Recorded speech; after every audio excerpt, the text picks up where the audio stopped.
You're listening to The Parallel Paths, a podcast designed to elevate your mind, body, and spirit so that you can get everything you want out of life.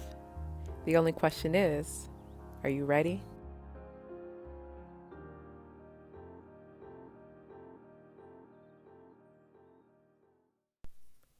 Do you have a business or looking to start one? Establishing your online presence is key. Bluehost makes it quick and easy to get your website up and going, making it an ideal solution for beginners with its fast loading speeds and variety of features. Powering over 2 million websites, Bluehost offers a full range of hosting services, SEO, and much more, all at budget-friendly prices. Sign up today for web hosting as low as $3.95 per month. Click our link in the show notes for instant access to this incredible deal. Welcome back to the Parallel Paths podcast. I'm your co-host, Makeda Moore. I'm your other co-host, Blair McLendon. And we are happy to be back with another week, sharing some more knowledge on how we can heal as a community. This week, we are talking about chronic health. Chronic health, right? Blair, do you want to start us off about why we are talking about this topic in this season? I think just as a whole, we have a lot of chronic issues and a lot of them are swept under the rug or just not really highlighted or emphasized on when it comes to our own healing. Those include the prostate diseases that men of color suffer from, heart disease that we all suffer from down our family ancestral lines, the heart disease, the clogged arteries, you name it, like anything that we're particularly suffering from, diabetes. It's a long list, and it's a lot of things that we need to start prioritizing when it comes to our own well-being. Exactly. So, yeah, Blair just named some of the major chronic health conditions that impact the African American community. Within chronic health condition, meaning any type of illness or disorder of the body that is, it happens for a period of time. You might have a chronic health condition if you're constantly taking medication. If you've been prescribed a medication to help manage some physical thing that your body is doing, you probably have a chronic health condition. That could also be asthma, things like that. And within the African American community, what we see is that by having these chronic health conditions, we're is it increasing mortality rate? So like we are taking years off of our lives and increasing our risk of death, of early death, early preventable death, because these chronic health conditions are most often preventable. Sure. But by having these conditions, we are increasing our risk of death. So definitely something that we need to address. Yeah, no doubt. And you mentioned asthma, allergies. It's a lot of things that we suffer from, and we don't just necessarily think of it as it being something wrong. We just deem it as normal, but it's not normal when you're not breathing or when you're struggling to breathe, or if you're having, let's say, excessive weight gain, or if you're having excessive weight loss, or if something is out of balance, it's time for you to address it and really see what the root of the problem is. Mm-hmm. And I think one thing we have to be aware of is that we often get so comfortable being uncomfortable. Like we just tolerate it, we just accept it. We're just like, okay, the fact that I'm having this back pain, why not ask why I got back pain versus like taking some type of pain, medication for it. We have to get used to like the idea that we can heal our bodies, and that our bodies aren't supposed to be aching and hurting and bloated and all this stuff. Those are signs that something is wrong. And I think there's so much of a disconnect between that. But if your body is not functioning, if you have any type of disease or condition, that means there's something's wrong, and you need to get to the root of that and heal it. And that way, and that doesn't mean by taking a medication to maintain the symptoms. The Western medicine treats symptoms. It doesn't necessarily get to the cure. So you will want to pursue like allopathic medicine, any of those natural kind of approaches. But Blair, what would you say are some of the origins of our chronic health conditions that we experience as a community? The food, water, the different stress that we put ourselves under. Say that again. What about the water? Well, I mean, you're at least 70% water, if not more. So you think about that, and the water that you ingest, whether it be from drinking, bathing, or showering, as well as what you're eating. A lot of, especially if you're eating green stuff, a lot of that is comprised of water as well. So being cognizant of that, um, of course, you shouldn't be drinking tap water, but a lot of the water that you're bathing with is tap water. So it contains those harmful chemicals, the fluorides, the different things that are going to affect your pineal gland, among much more that you're constantly absorbing. The skin is actually the biggest organ on your body. So it's constantly absorbing these things when you come in contact with it. So it's just important to be aware of the water that you're drinking for sure. And if you can get a filtration system in your house, if you're fortunate enough to be able to afford that, that's something that's very valuable to you and your family. Of course, with drinking, get those filtered as well. But microwaving food is another one. So I mean, the list goes on, but yeah.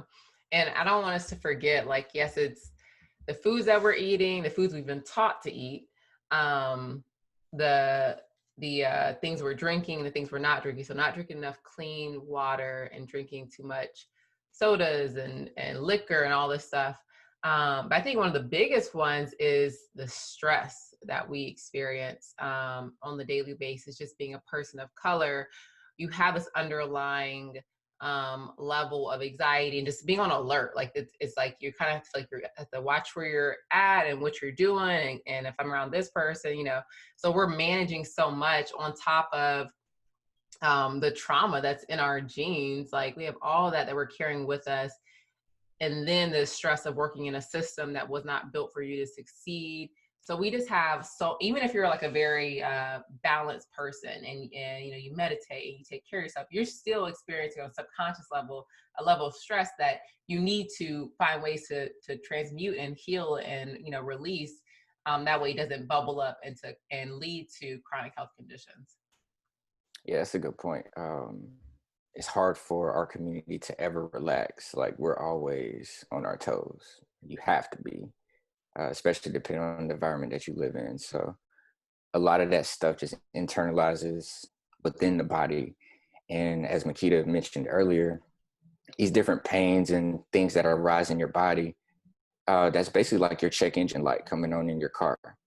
So like that doesn't mean let's just suppress it or put a band-aid over it, take some medication. Like actually find the solution. I mentioned earlier, getting to the root of the problem, figure out why that's happening. A lot of that times it could be trapped emotion. It's a lot of different things that can go into it, but it takes your own dedication and discipline and the want to actually get to the root of it. Uh, Again, for me, I've mentioned many times, but I enjoy feeling good. I eat to feel good. So many of the healing practices, by any means, I'm not perfect and I'm always dealing with different things as well, but I'm actively trying to heal stuff. So if my body is hurting, I know it needs a little bit more pain. I need to put some pressure in different places to release that. So it comes with time, but keep at it. Yeah. And I think an important thing, like Blair said, is to ask why. So when you're at the doctor and they're telling you, trying to give you a diagnosis, ask why. They try to prescribe you medication, ask why, and then do your own research. Like we have to be more intentional and aware and just care more about what's happening to our bodies. Like even this whole thing with the vaccines, ask why and don't just take just because somebody in authority said this is good for your body, put this in your body. They don't necessarily have your best intentions at heart. So you have to be willing to ask why. And yes, it might take more time and energy, but this is your body, this is your life. If you don't care enough about that, then what do you have to care about? So ask why, be curious, learn how to take opinions from multiple types of people and realize that it might require more work, but again, it's your life that you're dealing with. Yeah, I mean, that's big. Your body is your temple, so it should be treated as such. And with the mandatory vaccine, like she's trying to talk about, they want to disperse amongst everybody. You gotta, to me, it's just more so using logic and common sense, which I'm finding is not common. But if you're a perfectly healthy human being, why would you inject the virus or disease of something that's contained in the vaccine into you to protect you? Why wouldn't you just boost your immune system and keep it fortified? So little things like that leave me scratching my head. I'm like, nobody else is thinking like this. What's going on? Yeah. Yeah. It's a sticky situation out here, people. You just don't want your arteries being sticky. Yeah. And again, follow the money. If you really want to know the answer to a lot of the wild stuff going on, follow the money. Even when it comes to our own health, they want you in a predicament to where you need a medicine or you need something. So they'll put things in the food that will end up causing a side effect, knowing that it will create you as a customer to the pharmaceutical industry that can provide you the solution when it's really just a Band-Aid. They're not, what medicine is actually healing you? Let me ask you that. I don't know if they're ready for it, Blair. But yes, y'all, it's real out here. It's really real out here. And given the times that we are in, it is November 16th, 2020. You don't have time to be trying to manage a chronic health condition in the midst of a revolution. Because you are not going to survive. So it's time to get your body together now, so that way your survival isn't dependent on you having access to a certain pill that might not be available at some point in time. So get your health in check now, people. Eat some vegetables, drink some water, get rid of the pork, the fried chicken, the fried shrimp, the TV dinners, the breads, the cereals, the candies, the pies. All the processed foods, all the sodas, the sugar, all of it, flour. all of it. It's a lot of stuff. And I promise you, it can be done. I used to be the one who had the crazy sweet tooth, eating muffins to start my day. Worst thing you could be doing. Anything bready, breaking your fast. That's, yeah, anything like that. Sandwiches, eggs and bacon and all this extra stuff, killing me. First thing in the morning, as soon as I wake up, I'm toxifying my body. So all the meats, all the processed foods and stuff I used to eat, especially throughout college, it definitely took its toll on me.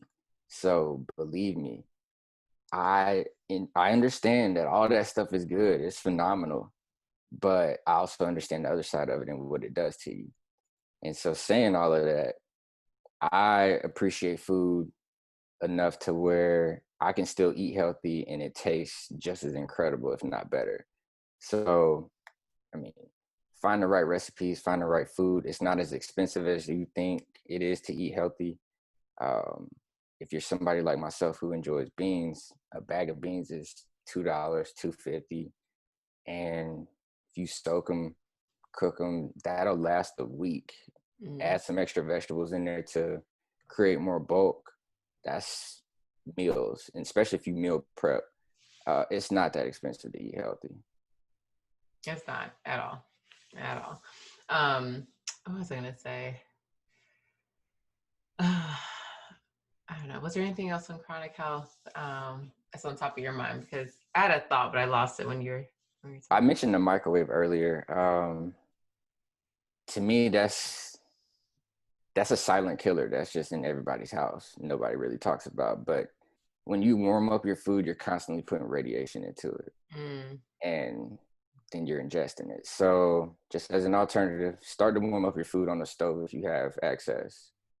I know for the people who are working the 9 to 5s and you have to go into the office, it could be a little bit difficult, but try and find foods that you can eat at room temperature, but try and avoid the microwave at all costs. And that's one thing that I've, since I started working this new job in July, I've been using the microwave Monday through Friday. And I'm like, if there's one thing that maybe could be affecting my health, like it's probably that. because I had not been using a microwave for like at least like a year, like 2 years before. And then all of a sudden I'm using a microwave again. Yeah, you know, we're all learning, and that's the thing, you're going to fall off, and, you know, set yourself up for success when it comes to making changes like this. We know that it's hard. So maybe if it's just, you know, one meal that you don't heat up, or one meal that is fresh vegetables rather than something fried or processed. But just, you know, take it easy on yourself. I mean, yeah, if you can go cold turkey, that's much better. But, you know, set little goals. And if you're not doing it for yourself, do it for your loved ones, because you don't want them to be managing you and your medical bills in the times that we're in. And you also want to be there to be alive. You want to be an asset to people around you, not a liability. If you got a chronic health condition that you're not managing, you're just becoming a liability. And, you know, we really can't afford that right now. So we would appreciate everyone to take care of their health. You know, exercise is also very important. Manage your stress. Sure. See a therapist, meditate, all these things, especially meditation and just breathing. It can help your body like breathing purifies your body. It calms your body. So find ways to do that as well. And even doing it for the future, for the folks out there that don't have kids yet, you pass this stuff along to the next generation if you choose to have a seed. So it's important to do this healing work before you have kids, for sure, especially if you're aware of it, so that you aren't passing that stuff down, and giving them an even better fighting chance than what you had. So I know it's a lot of stuff that we're throwing at you, but trust me, it's a lot more that we're not even scratching the surface on. Being attacked in a lot of different ways, just to keep it a buck. But you got to give yourself a fighting chance. And to do that, it starts with your health. Mm-hmm. Yep. So, and like we said, we know it's a struggle, it's a challenge, but, you know, just take it one day at a time. We're on the same path. You know, we have days where we don't stick to what we know is best, and we suffer the consequences. But ultimately, the goal is to build a lifestyle around this, to really love yourself enough to do what's best for yourself, and find pleasure in that, and not the temporary pleasure of what this food tastes like, or, you know, what this drink gonna make you feel like, or whatever. You know, it's about the long-term game, and just recognizing your power, and that you are, you know, something of pure positivity and love. And it's like, well, why would I not put good things into myself, to really unlock some of that power that I have within me? So you hit on the key, though. It's a lifestyle. It's not a diet. It's not a fad. Those things don't work. Yeah, it might show you some results in a small window, but then you revert back to old ways. So it has to be a complete lifestyle change when it comes to a lot of these things, when you're talking about long-term healing. Mm-hmm. Yep. And it takes time, but we know y'all can do it, and we are here to support 100%. That's how we always put stuff in our show notes, and we're going to continue to roll out as much knowledge and information as we can. Obviously, we have our own lives to live, but we come here because we feel like we've been blessed to have the awareness and to have the opportunity and access to knowledge that we have, and we know not everyone has that right now. So we want to create this platform for that. So definitely, you know, send us emails if you have questions. If you want to share your experience with either the information you received, the things you tried out, or if you have resources that we missed, you know, we're a community here, and we're here for one another as we continue to uplift ourselves and return back to the beautiful star beings that we are. But yeah, did you have anything else for this week, Blair? Nah. Again, like she said, if you need anything, reach out. We're always open to more information too. So if you know something, put us on some game too. For sure, y'all. With all the peace and the love in the universe, we'll see y'all next week on the Parallel Paths podcast. For sure. Peace. Hey, Parallel Podcast listeners. Don't forget to check out our own personal brands. If you're looking to learn more about mindfulness, mindset, and meditation, catch me live on Instagram every Monday at 10 a.m. Pacific Standard Time, or schedule a free one-on-one consult with me. All that information is in the link in my bio at Makeda Smiles. Also, if you're looking for anything health and wellness related, check out Blair's Instagram at 3 Layers of Wellness for links to his website and resources. And for all my Floridians, don't forget to check out bonafidefla.com. That's bonafidefla.com for all things Florida. You can find all of this information in the show notes as well. Now back to the show.